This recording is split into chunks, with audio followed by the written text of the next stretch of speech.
O'rtacha qalinlikdagi shotkalar nima uchun tavsiya etiladi? O'zi nima uchun yupqa, yumshoq, o'rtacha qalinlikdagi va qalin shotkalarga ajratilgan tish shotkalari.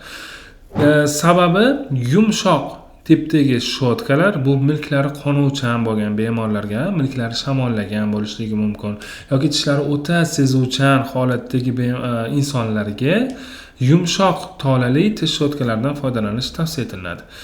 O'rtacha qalinlikdagi shotkalar esa bu asosan eng ko'p foydalaniladigan tish shotkasi hisoblanadi. Nima uchun?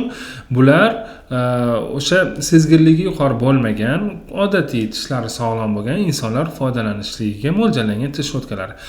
Qalin turdagi shotkalar esa bu tishlari tez tish nalyotlari, ovqat qoldiqlari tez yig'iladigan, tish toshlari tez hosil bo'ladigan, tez yig'ilib turadigan bemorlarga va har xil zararli mahsulotlarni iste'mol qiladigan, mana sigaret bo'lishligi mumkin yoki bir qandaydir zararli mahsulotlar natijasida tishlarda hosil bo'ladigan har xil ranglar, kofe shu qatori, kofeni ham ko'p iste'mol qiladigan odamlar ham qalin turdagi tish shotkalardan foydalanishlik tavsiya etiladi. Chunki ana shu qalin turdagi tish shotkalari tishlarda nalyotlarni, ranglarni hosil bo'lishligini oldini oladi.